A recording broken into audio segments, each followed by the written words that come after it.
Samuel McCreary needed a cook for his failing ranch, but when desperate knocking shattered the winter silence, he found a shivering black woman with a newborn instead. Dawn broke like shattered glass over the Wyoming territory.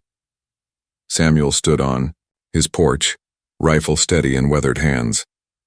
3 riders sat motionless on horseback, their breath forming clouds in the bitter air. Behind him, Celeste pressed against the doorframe, clutching baby Joshua to her chest. Dead cattle lay scattered in the snow. Poisoned. A message written in frozen blood. Morrison, the lead bounty hunter, shifted in his saddle. His voice cut through the morning stillness like a blade through canvas. "Last chance, McCreary. Hand over the runaway property or face federal charges yourself." Samuel's finger found the trigger. The metal felt cold as winter bone. "This woman and child are under my protection. You want them? You go through me." The moment stretched taut as a bowstring. One wrong breath would snap it. Celeste's whisper barely reached his ear. "I'll go. Don't die for us." Samuel never lowered the rifle. Nobody's going anywhere. Time froze. The wind died. Even baby Joshua stopped his fussing. 3 months ago, all Samuel needed was someone who could cook beans and keep coffee hot. How had it come to this? The answer lay buried in December snow and desperate choices. Winter had been killing Samuel's ranch slowly, like poison in well water. His last hired hand, Pete Davidson, loaded his wagon while Samuel watched his livelihood disappear one frozen breath at a time. Pete wouldn't meet. His eyes. "Sam, you can't pay me. Cattle are sick, supplies are low, and you're talking to yourself more than me." Samuel's hands hung empty at his sides. "Just until spring, I'll find the money." "Find yourself a cook and a prayer, you'll need both." The wagon disappeared into gray distance. Samuel stood alone with dying cattle and silence that pressed against his ears like deep water. He rode to town through wind that cut like broken glass. Posted a notice on the general store wall with shaking fingers. "Cook wanted. Room, board, small wage. Must be willing to work hard ranch through winter." The words looked smaller than his desperation. That night, the blizzard came howling down from the mountains like all the world's grief made manifest. Samuel, huddled by his fire, listening to wind tear at the roof. His coffee had gone cold hours ago. The pounding on his door came sudden and desperate, fists against wood like heartbeats against ribs. Samuel grabbed his rifle, opened the door expecting trouble. Found something that broke his heart instead. A black woman stood in his doorway, half frozen and swaying on her feet. Snow clung to her dark coat like scattered prayers. In her arms, a bundle of blankets that moved and made soft sounds. A baby. "Please, sir." Her voice cracked like ice on pond water. "My baby needs warmth, just tonight." Samuel's mouth worked, without sound. The words he should say stuck in his throat like stones. This was impossible. Dangerous. Wrong in ways that could get them both killed. But the baby made a sound like wind through broken glass. Samuel stepped aside. Celeste stumbled, past him into warmth. Her legs gave out near the fireplace. She sank to her knees, still holding the child like he was made of spun moonlight.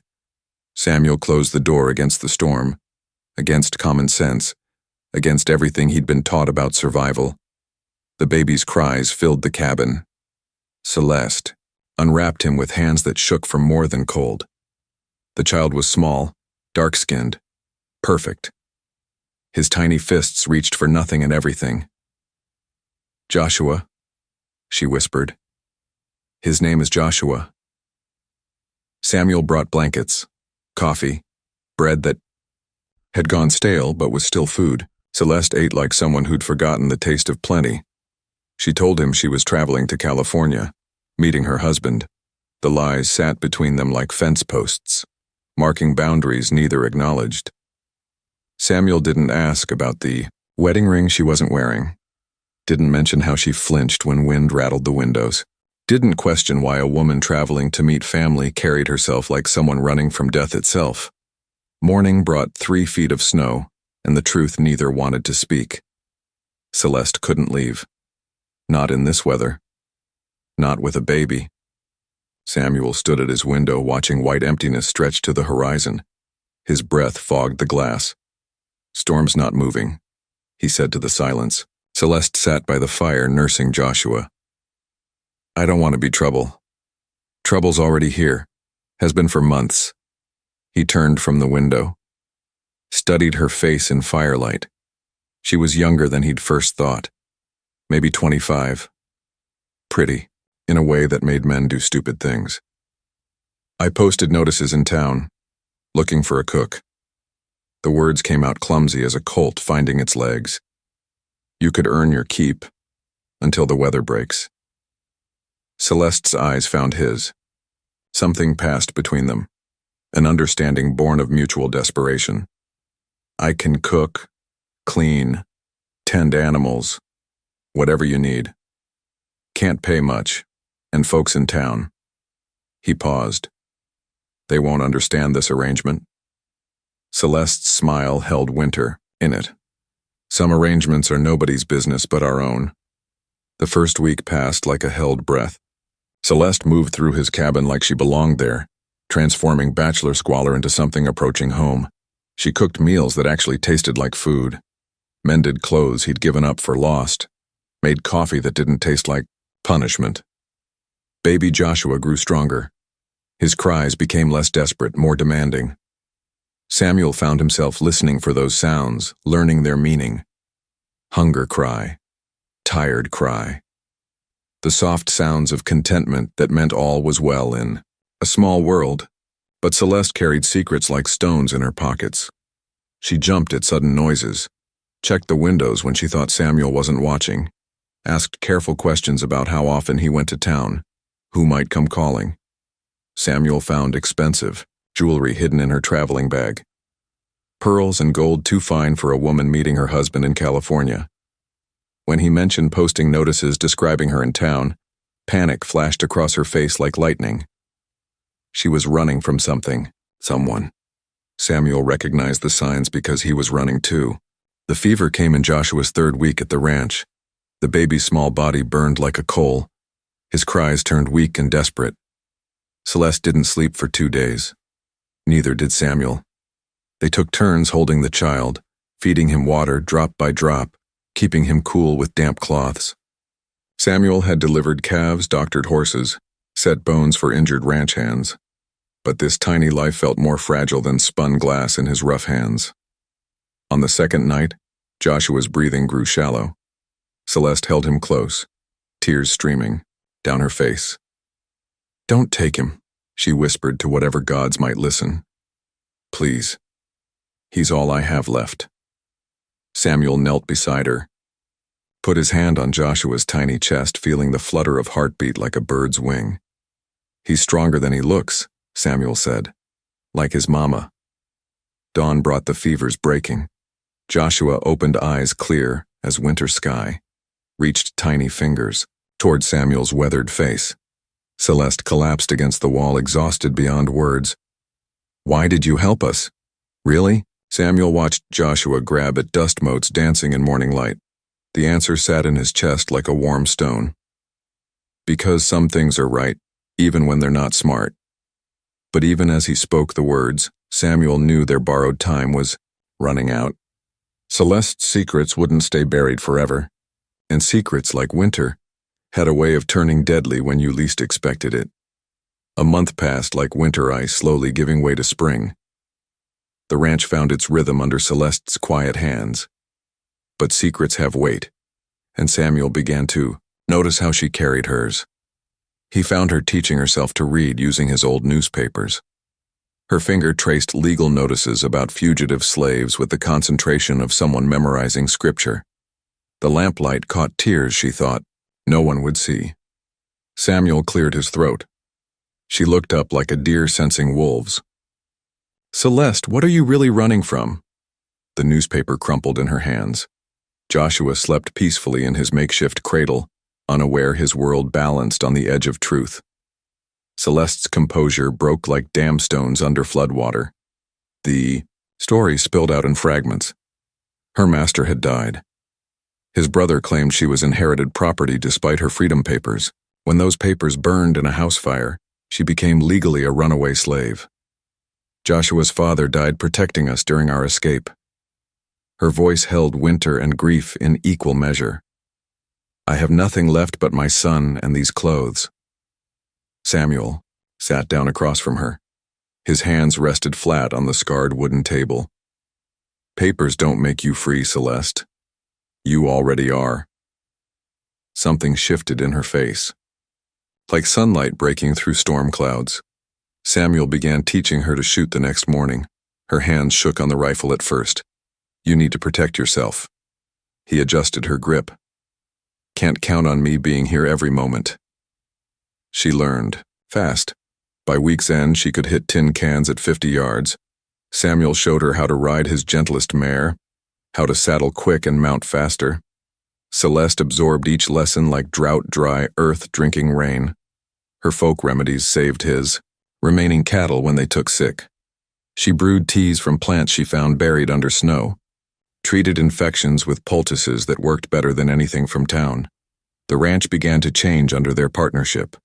Samuel's cabin transformed from bachelor shelter into something approaching home. Meals appeared at regular times.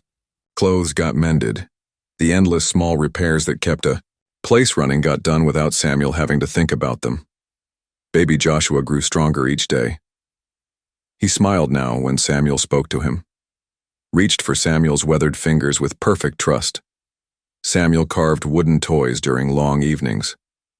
A horse, a cow. Simple things that made Joshua laugh. The sound filled empty spaces Samuel hadn't known existed in his chest, but the outside world pressed against their fragile peace like wolves circling a fire. Sheriff Dutch Hamilton rode out on a gray February morning. His face carried news Samuel didn't want to hear. Sam, your household is attracting attention. Bounty hunters been asking questions in neighboring counties. Samuel's coffee turned bitter in his mouth. What kind of questions? The kind that get people hurt. Hamilton's eyes found Celeste through the window. She was hanging laundry, Joshua, sleeping in a basket at her feet. Word is there's substantial money involved. Samuel set down his cup with deliberate care.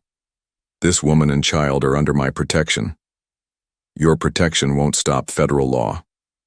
After Hamilton left, Samuel found Celeste sitting by Joshua's cradle. She was singing softly a song that sounded like sorrow and hope braided together. We need to talk about leaving, she said without looking up. This is your home now. Home doesn't exist for people like me. The town began to turn against them. Mrs. Patricia Webb spread gossip like seeds in fertile ground.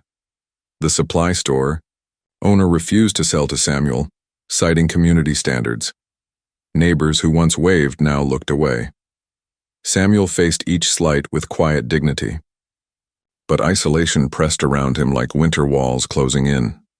The investigation began in earnest when Morrison arrived in the county seat. He questioned merchants, offered rewards, showed sketches. Mrs. Webb provided detailed information about Samuel's unusual household arrangement. Samuel felt eyes watching from distant ridges. Tracks appeared near his property line. Fresh horse prints that didn't belong to neighbors. The net was closing.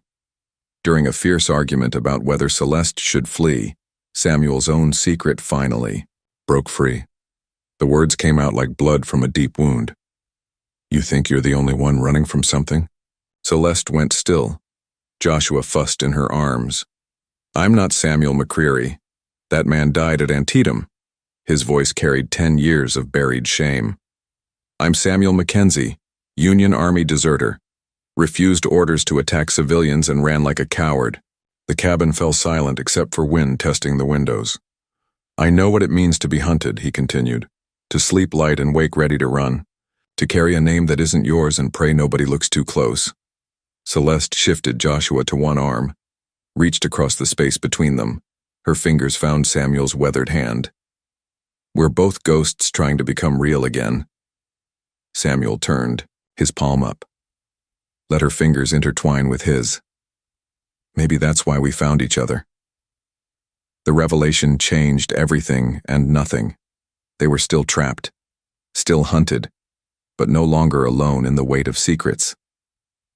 That night, Samuel taught Celeste to clean and load the rifle properly, showed her where he kept ammunition, explained the escape routes he'd mapped through the mountains. "If they come when I'm not here," he said, "you take Joshua and run. Don't look back. And leave you? I'm not worth dying for." Celeste's eyes held firelight and something fiercer. "That's not your choice to make." Morrison's men made their first appearance 3 days later, distant figures on horseback, watching the ranch through field glasses. They didn't approach, didn't need to. The message was clear. "We know where you are."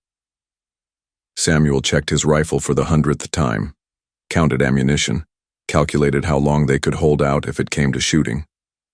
Celeste prepared supplies for quick departure, food that would travel, warm clothes for Joshua, the few precious things that mattered enough to carry. But neither spoke of leaving.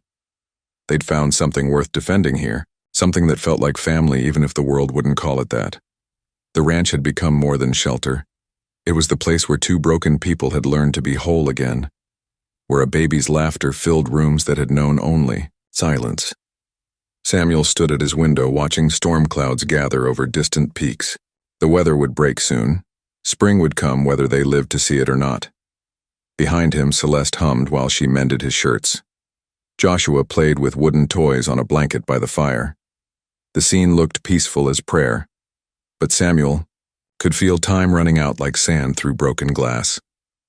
Morrison wouldn't wait much longer. The hunt was ending, and they both knew it. The question now wasn't whether the reckoning would come, only whether they'd be ready when it did. Morrison arrived in town like a plague carried on winter wind. He took rooms at the hotel and began his methodical harvest of information. Reward money spoke louder than conscience in lean times. Mrs. Webb sat across from him in the hotel dining room, her voice sharp with righteousness. "She never comes to town. Suspicious, if you ask me. That baby cries all hours, disturbs decent folks trying to sleep." Morrison made careful notes. Times, routines, weaknesses. Described the rancher's daily habits. Rides to check cattle at dawn. Returns for meals she cooks. They act like married folk, but ain't no ceremony took place in our church. The net tightened with each conversation. Morrison's men spread through neighboring ranches asking questions that sounded casual but weren't. Tracking movements, mapping escape routes. Samuel spotted the first scout on a ridge above his south pasture. Man with field glasses, watching, the cabin like a hawk studies mice. When Samuel rode toward him, the figure disappeared into timber, but the message was clear. "We see you." That night, Samuel cleaned his rifle by lamplight while Celeste mended clothes with hands that trembled slightly. Joshua crawled between them, babbling sounds that might become words someday, if they lived long enough. Samuel faced choices that cut like broken glass. Each option bled. Turn Celeste in, claim the reward, save his ranch and his skin. The thought made him sick, but it lived in his mind like a splinter. Help her flee alone, give her money, directions, a fighting chance. Lose the family he'd found, but keep them breathing. Run together. Abandon everything he'd built. Become fugitives in truth, not just in name. Stay and fight. Risk death for the chance to keep what mattered most. "I should go tonight," Celeste said without looking up from her sewing, before they closed the circle. Samuel's hands stilled on the rifle. "Go where? With what money? Winter's not finished." "I won't watch you die for me." Joshua pulled himself upright, using Samuel's leg for support. The baby looked up with perfect trust, reached tiny hands toward Samuel's face. Made the sound he'd started making lately. "Papa." The word broke Samuel's heart and rebuilt it stronger. "Won't come to that," he said, though they both knew he was lying. Morrison's men grew bolder. They rode past the ranch in daylight now, no longer hiding. 3 of them, well-armed, patient as wolves. Samuel counted his ammunition, checked his escape routes, calculated how long they could hold the cabin if it came to siege. The math was simple and hopeless. They were outnumbered, outgunned, and running out of time. Celeste prepared supplies for quick departure, food that traveled well, warm clothes for Joshua, water bottles, the few precious things worth carrying when life depended on speed. But she didn't pack Samuel's belongings, and he didn't pack hers. Neither spoke of separation anymore.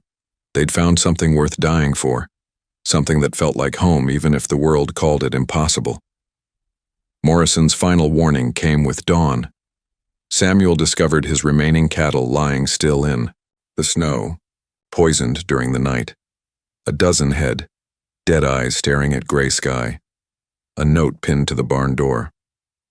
Tomorrow at dawn, bring the woman and child, or face the consequences.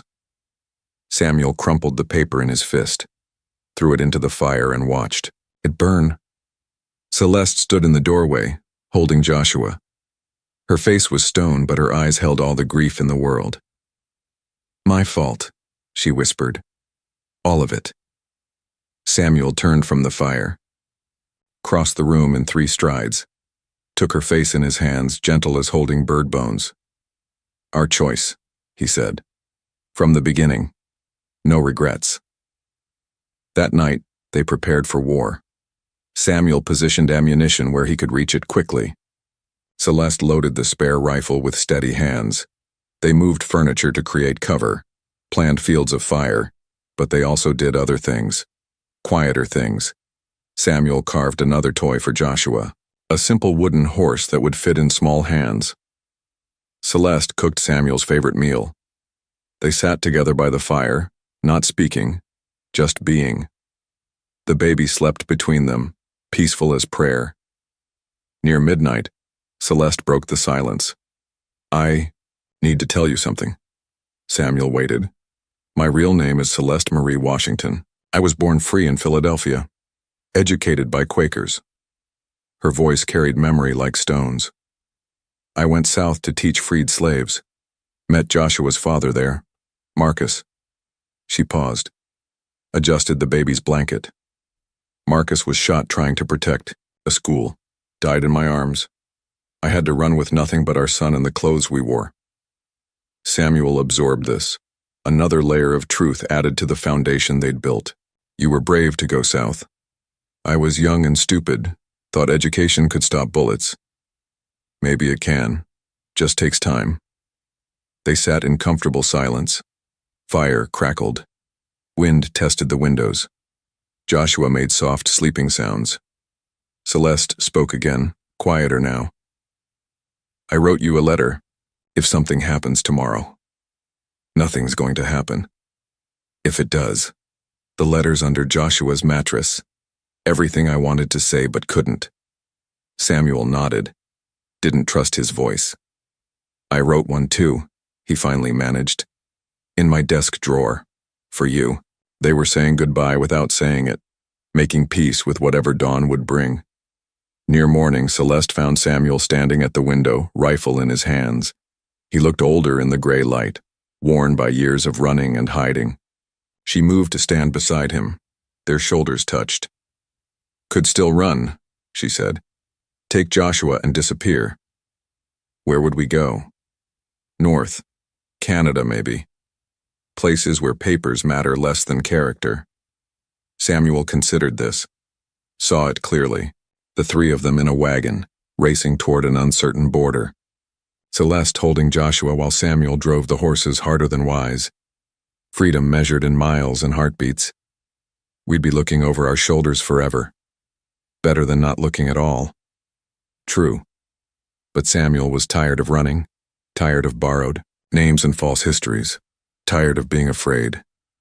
"I'd rather make my stand here on ground that matters." Celeste nodded. She understood. The ranch had become more than property. It was the place where they'd learned to be family, where Joshua had taken his first steps, where love had grown quiet and strong between 2 people the world said couldn't exist together. Some things were worth defending, even if defense meant death. Samuel checked his rifle one last time. Celeste positioned herself where she could cover the back door. Joshua slept in his cradle, unaware that his small world balanced on the edge of a blade. Dawn came gray and bitter.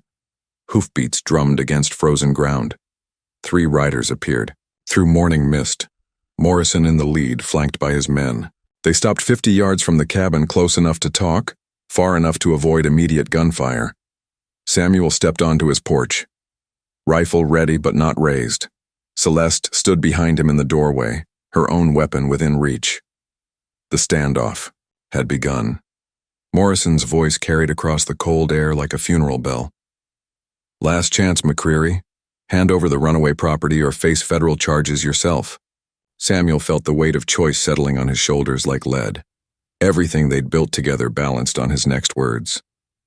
He thought of Joshua's first smile, Celeste's quiet strength, the way she'd transformed his empty house into a home worth defending. Samuel raised his rifle. "This woman and child are under my protection. You want them, you go through me." The standoff stretched like a wire ready to snap.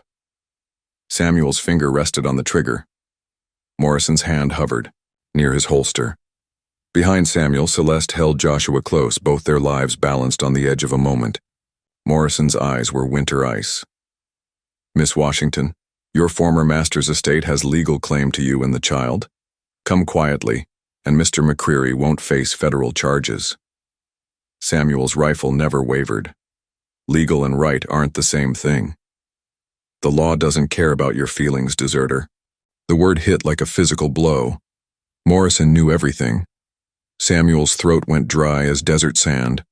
Morrison's men shifted in their saddles, hands moving toward weapons. The morning air crackled with violence waiting to be born. Samuel calculated, odds, 3 against 1. No cover between the porch and their horses. If shooting started, they'd all die in the crossfire. But some things mattered more than survival. His finger tightened on the trigger. Thunder rose from the east, hoofbeats drumming against frozen ground like war drums. Morrison's head snapped toward the sound, confusion replacing confidence. Sheriff Hamilton crested the ridge at full gallop. Behind him rode a small group: Minister Thomas from the church, Dr. Hayes, and impossibly, Mrs. Patricia Webb. Ray reined up between Morrison and the cabin. Hamilton's hand rested on his sidearm. "Morrison, your federal warrant doesn't supersede territorial law. This woman and child are under our protection."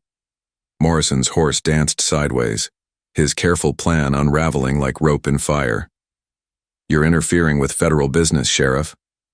"We're upholding territorial justice." Mrs. Webb urged her horse forward. Her face carried shame and determination in equal measure. From her saddlebag, she withdrew a leather portfolio. "I found these in my late husband's papers." She held up documents with shaking hands. "Property records, legal filings. Celeste Washington was legally freed 2 years ago. Documented and witnessed in Mississippi State Court." The papers fluttered in morning wind like white birds. Her former master's brother had no legal claim, never did. Celeste's sharp intake of breath cut through the cold air. Samuel's rifle dropped slightly as hope flickered in his chest. "Mrs. Webb's voice carried across the distance. "I may not understand your arrangement, Mr. McCreary, but I won't stand by while an innocent family is destroyed." Minister Thomas guided his horse closer. His voice held Sunday morning authority. "We're not interfering with law, Morrison. We're upholding it. This woman committed no crime." Dr. Hayes nodded agreement. "She saved my daughter's life during the fever outbreak. Sat by her bedside for 3 days when I thought we'd lose her. That's the only judgment that matters to me." Morrison found himself surrounded by community conscience, his legal ground shifting like sand beneath a flood. "You're all making a mistake." Hamilton's voice carried steel. "In my territory, protecting innocent people isn't a mistake." Morrison stared at the documents in Mrs. Webb's hands, at the united faces of people who'd chosen justice over fear. His careful hunt had become a public trial, and he was losing. "This isn't over." "Yes, it is." Hamilton's hand moved to his gun. "You've got 1 hour to clear my county. Don't come back." Morrison wheeled his horse around. His men followed, but slowly, reluctantly. The bounty they'd chased had turned to smoke in their hands. Samuel watched them disappear into timber.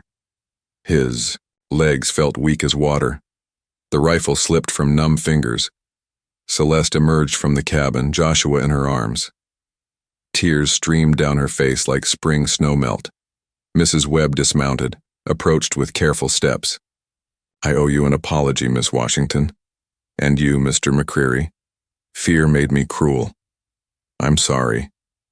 Celeste shifted Joshua to one arm, extended her free hand. "Fear makes us all do things we regret, Mrs. Webb. What matters is what we choose when we have time to think." The two women shook hands. A bridge built across a chasm of misunderstanding. Spring came early that year. Snow melted into rushing streams that carried winter's grief away to distant rivers. The ranch awakened under Samuel and Celeste's careful tending. Their partnership deepened with the warming earth. What had begun as mutual desperation had grown into something neither expected. Not romantic love, but something perhaps more valuable. Family chosen rather than assigned. Joshua took his first steps in the wildflower meadow behind the cabin. Samuel carved new toys while Celeste tended a garden that promised abundance. They worked side by side, comfortable in shared silence. The territorial judge who reviewed Celeste's case declared her legally free based on the recovered documents and witness testimony. Samuel received amnesty under a veterans' forgiveness program. The past released its hold. The future opened like morning sky. Neighbors who had shunned them began seeking Celeste's medical knowledge. Her skill with herbs and healing had saved too many children for prejudice to overcome gratitude entirely. Samuel's ranch prospered under their joint efforts. Cattle grew, fat on spring grass. Crops promised good harvest. The land responded to care given freely rather than grudgingly. On a warm afternoon in late spring, Samuel carved a new sign for their ranch. The wood was solid oak that would weather any storm. McCreary, Washington Ranch, all welcome. Celeste watched from the porch, Joshua playing with wooden horses at her feet. The baby had grown strong and laughing. His world was stable now. Safe. Samuel planted the sign firmly in rich earth, stepped back to admire his work. "Think it'll stand?" Celeste called. Samuel tested the post, solid as bedrock. "Storms might bend it, but the roots are strong now." Joshua toddled between them on unsteady legs, calling sounds that might be Mama and Papa mixed together. The future lived in his laughter. They had built something unprecedented, a family that defied social convention but embodied human decency. Love that grew from shared struggle rather than romantic passion. Home that existed because they chose to create it together. The sign cast a long shadow in afternoon light, words carved deep enough to last. A declaration that some things matter more than other people's expectations. Samuel and Celeste worked side by side in their garden. Joshua explored between the rows, fascinated by growing things. The mountain peaks held the last of winter snow, but down here spring had won. They had planted more than vegetables. They had planted hope in ground that had known only struggle, tended it with patience and defended it with courage. The harvest would come in its own time. But already, green shoots pushed through dark earth toward light. And that is all to the story for now. Please let me know where you are tuning in from. Perhaps we will create a story there. Consider liking this video and subscribing to our channel, and if you enjoy our content, click this video on your screen. I promise you it's worth watching. See you tomorrow.